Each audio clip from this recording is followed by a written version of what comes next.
Welcome back to Data Center News Asia. We're here on a Tuesday because we had a busy weekend. Separate busy weekends. Yeah, let's emphasize the separate part there. Yeah, I was not on your staycation. And I was not doing whatever you were doing. That makes me sound a lot shadier. Let's get on with the news. So Viettel, we'll start with the local stories, relatively speaking. Viettel, they have broken ground on a data center in Ho Chi Minh. I think this is exciting because we're always looking for new updates from Vietnam. And the deputy director of the Viettel International Division posted on LinkedIn about the site, talked about their PUE. What else do you have on this one? Not a huge amount apart from the fact that the scale is obviously pretty significant. So 140 megawatt campus once fully built out, going into the Tan Phu Trung Industrial Park. The picture shows 4 buildings, so I think it's 140 megawatts split out over those 4 buildings, which would make each project. We know historically these press release photos are always. Well, yeah, of course not, but like. If that is right, and we are kind of reading the image right, yeah, about 35 megawatts each separate facility, with the first one due to come online in 2026.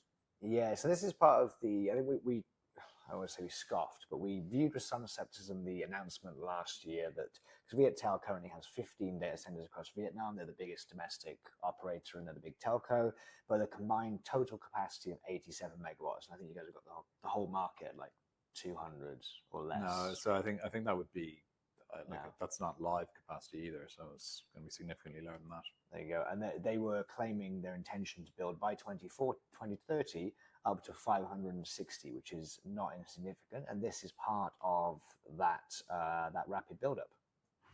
Yeah, so didn't go into any specific use cases for this facility.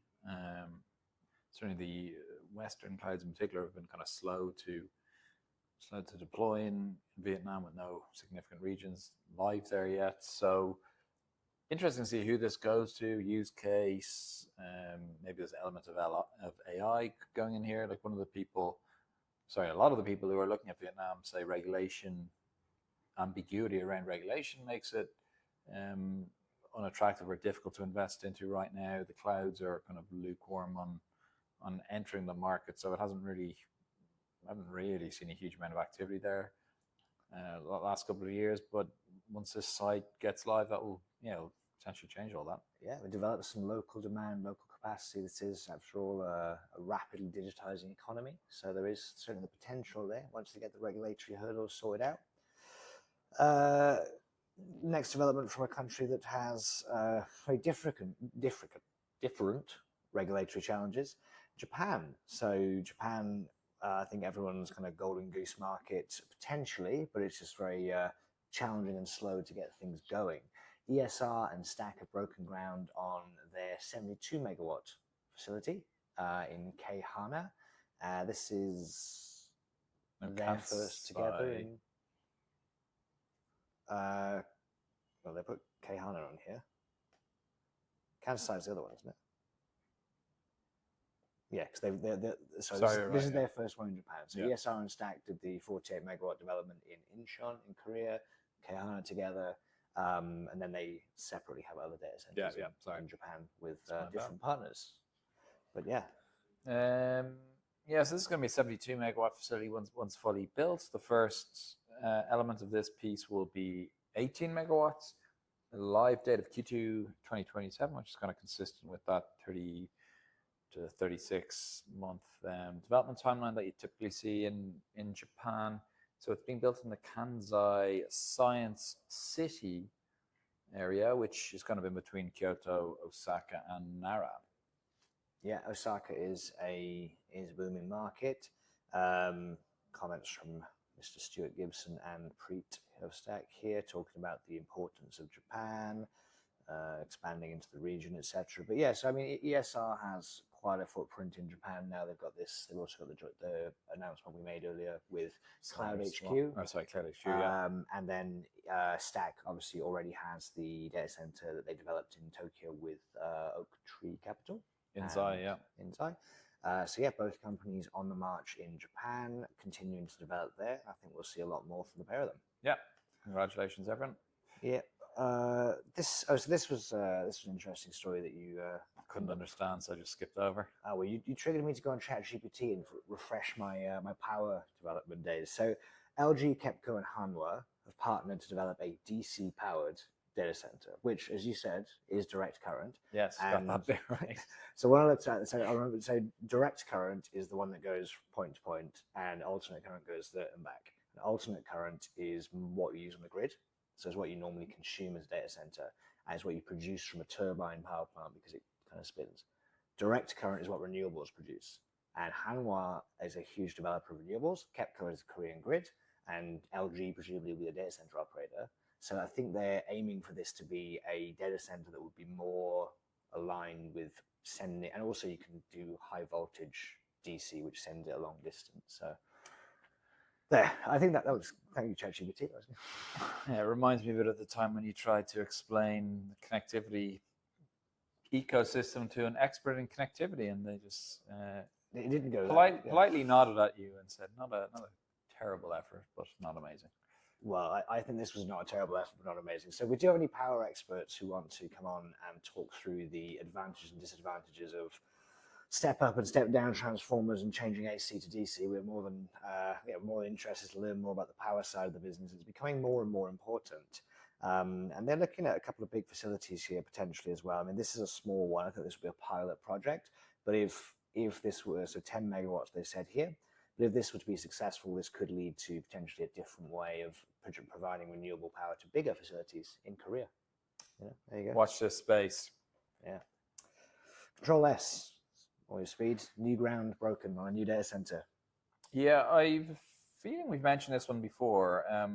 Maybe we talked about the announcement, but this is the new facility in Bhopal, which is in central India, in Madhya Pradesh, in the Badwa IT Park. So not a huge amount more about this particular facility. It does mention 500 crore, which is 60 59. Well, 50. I was going to say $60 million.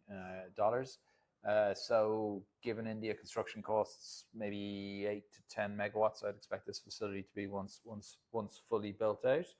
And it kind of goes along with their strategy of obviously building hyperscale facilities in the major markets, Mumbai, Chennai, etc., but also complementing them with facilities being built in some of the smaller but still not insignificant markets around India. Yeah, CtrlS, I think probably still one of the top 3 developers of what you might now call edge, but facilities around different cities in India. They're up to 15 different live facilities now, and they're expanding into cities that I probably couldn't point to on a map. Patna, Lucknow, Gift City, now Ahmedabad, Bundeswar, and Guwahati. Not bad. 4 out of 10, I reckon. But yeah, CtrlS are really spreading out, getting into the local infrastructure for all these cities. Sify. This is their second Chennai data center, Tamil Nadu. Got a lot of facilities in Tamil Nadu. That's an area I do know about. Busy one. Yeah. Syria. I can't remember how you say it. Siri or something. Campus. Anyway, it's one of the hubs in Chennai. So this is where their Sify second facility has gone, the Chennai 02 campus. This is a massive campus. So this is 130 megawatts once fully built out. There was kind of conflicting pieces in the report that we read. In their first promo video, they mentioned that it would be 43 megawatts this first phase. So yeah, I guess 3 similar sized towers. However, during the most recent earning call or Q4 earnings call, they mentioned that 26 megawatts was ready and available. So I'm not sure if that's a case of the first phase being slightly smaller or just not all of the white space being ready. Not quite clear. But anyway, it's a first step in a significant project there. I think the total project cost is over $1 billion, which again speaks to the massive investment value and just general kind of sentiment around the Chennai market. Yep, and Sify are not a company that we know too much outside of India. They are a local IT service provider, systems integrator, kind of tech conglomerate, if you will, in India. No, but significant presence in India. Like I've toured actually a couple of their sites and seen a lot of the others. They also have a interesting partnership in Mumbai, one of the firms we mentioned a few moments ago. So yeah, next trip to Chennai, this will be on the list. Yeah, and interesting. We don't normally cover some of the vendor side of the business, but this one did look kind of interesting, particularly against the backdrop of some of the hyperscale rumors that we've had recently. But Schneider have posted double-digit growth scores, and they've added ByteDance as a customer. These were one of the companies who were reportedly concerned about some of the order changes from Microsoft and Amazon recently. So good to see that they're still plugging away. Yeah, I mentioned that a couple of the highlights I've kind of jotted down. So it's part of a broader earnings miss, but this actually was some of their other segments not related to the DC business. So the DC business for Schneider Electric does seem still pretty buoyant. A couple of the other highlights I thought worth mentioning. So India is now their third largest market, or certainly their third largest country market, which is interesting. Australia continues to grow up. Use a strange phrase here. Up double digits or double up digits? Yeah, up double digits. It's doing well. Australia's doing well. Australia's doing well. Also mentioned. It's a data. So the article mentions ByteDance, but was that actually revealed? Investor slide notes that the deal is for a data center in China, but provides no further details.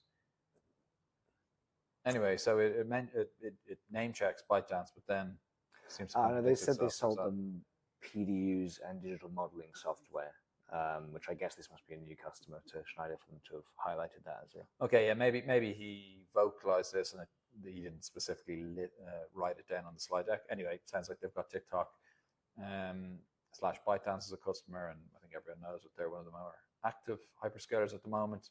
So yeah, all good for obviously one of the biggest providers for kind of data center equipment globally. Yeah, not all good. Western Europe delays apparently with permitting around energy, etc. So that's the guys on Data Center News Europe, eh? Yeah. All right. Well, I think covers us for this week. Now we've got New Zealand Spark. Oh, Spark. Oh, sorry, Spark. Sorry, New Zealand. I haven't written this one down, so tell us what happened to Spark in New Zealand. Essentially, Spark, who are one of the, I suppose, telco / data center operators in New Zealand, they are welcoming or looking for investment into their data center portfolio at the moment. So they're opening up an auction, contacting some of the big private equity firms and the digital infrastructure investors, looking to sell up to 50% of the business, valuing it at, I think it was 1.2 billion New Zealand dollars, roughly 710 million US dollars. Currently a relatively small portfolio, like as per the release, 22 megawatts. However, a significant pipeline of around 100 megawatts behind this. That would still make them one of the bigger players in the current New Zealand market, right? Yeah, it's a pretty small market. They do have a hyperscale deployment on AZ in one of their facilities as well. So there's definitely runway to grow there. And New Zealand's a kind of an interesting market. Like they've got that green energy potential, stable economy, politically stable, we would say. AZ's from Microsoft and Amazon. Yeah, Microsoft and Amazon, yeah. Yeah, so it's going to be an interesting proposition for people. Obviously, the demographics of New Zealand aren't amazing. 5 million people, pretty small, but sheep use a lot of internet though. That's rich coming from a Welshman. Yeah, but interesting to see. Interesting if it were the usual suspects who are interested in that portfolio, or will we see some new players emerge? Right. Well, on that note, happy Friday from Tuesday. Yeah, thanks everyone.